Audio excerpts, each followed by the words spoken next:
Hello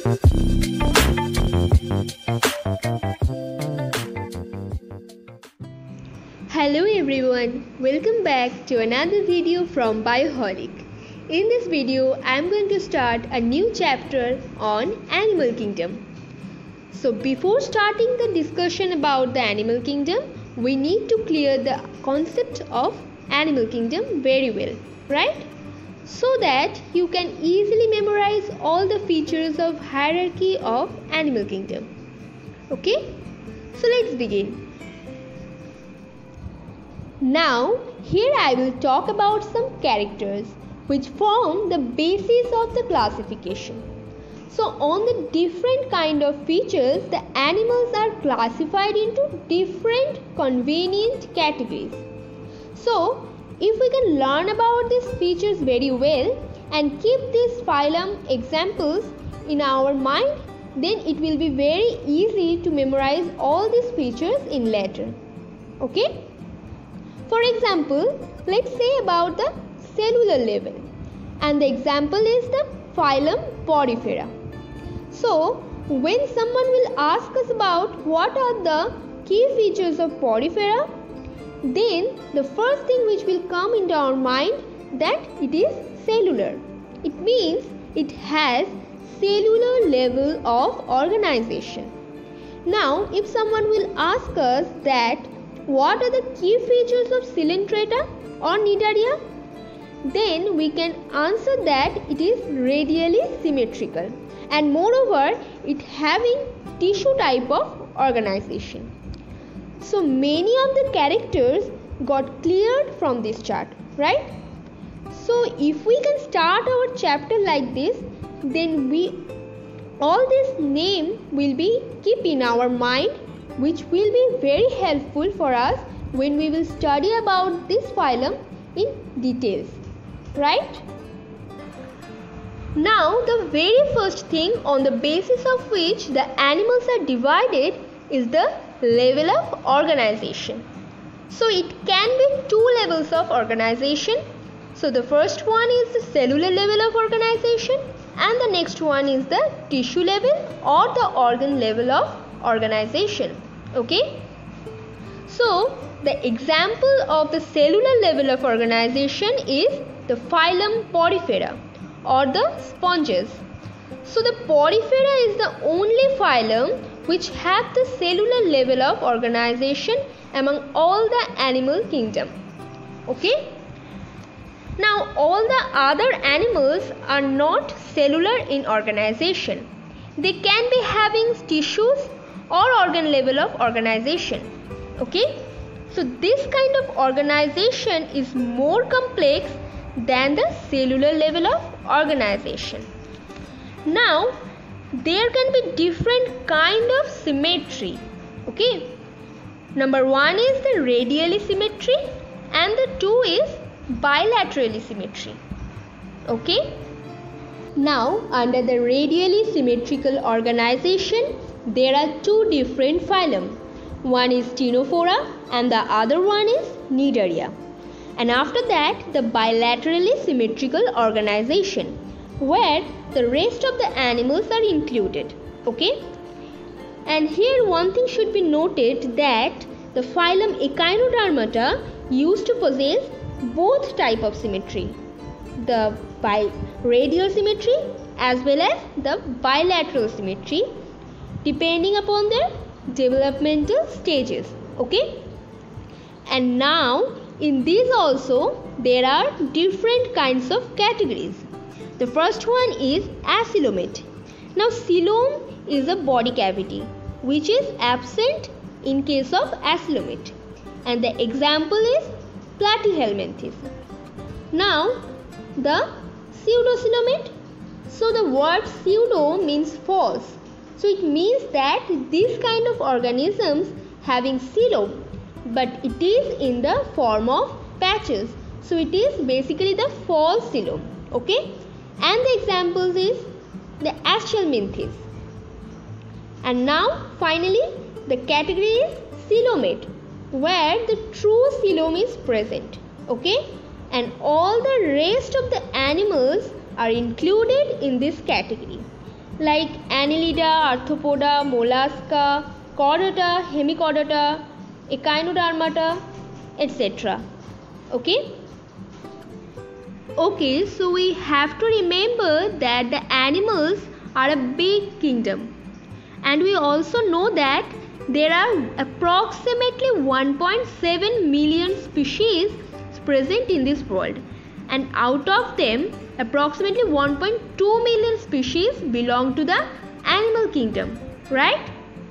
So at first the animals can be having different shapes or sizes or different kind of cellular level or the coelomic organization. So all these things are very different in each animals, as the diversity is very huge, right? So it is very easy to classify them on the basis of some characteristic features. So there should be some similar characters, right, on the basis of which we can classify the animals. So now I will discuss about those characteristics on the basis of which we divide the animals into different phylum. And the criteria are level of organization, body symmetry, germ layers and coelom. And now I will discuss about them one by one. So at the very first I am going to discuss about the level of organization. So the level of organization can be different kinds. Number one is the cellular level of organization, where the cells are aggregated together to perform the bodily function. But this cannot make tissues, okay? Example is the phylum Porifera or the sponges, which is the simplest animals among all the animals, okay? Now the tissue level organization. Here the cells which are common in origin, structure and function make the tissue, which are aggregated to perform the function. And the examples are phylum Ctenophora and phylum Cnidaria. Okay? And the next is the organ system, which is more complex than the previous. Here the organs are contributing to the efforts to perform the particular bodily function. Examples like, if we are talking about human beings, where stomach or liver or tongue function on the digestive system.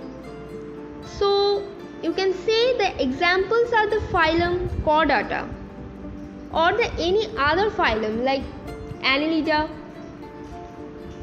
Platyhelminthes, etc. Okay. Now the next characteristics is body symmetry. So here I will discuss whether it is asymmetric or bilaterally symmetric or radially symmetric. Okay. So the number one is asymmetric organism. It means that the irregular shape of animals which cannot be divided into two similar halves by any of the plane. Okay, so the example include the phylum Porifera, or you can say the amoeba. Okay, now the next one is the bilaterally symmetric, where bi means two, and it means that any animal individual which can be divided into two equal halves only with using a single plane, which must be passing through the center. Okay, and the examples are most of the organisms. And now the next one is radially symmetric, where all the planes passing through the center divides the organism into two equal halves. Okay, so if the individual get divided into two pieces, then it can take food from all the different sides. Okay, so this is the advantages of the radially symmetrical organisms. And the examples are Ctenophora or Cnidaria. Okay? Okay, so the next feature is the germ layer. So during the development process of every animals, the organs must develop from different kind of germ layers. Okay?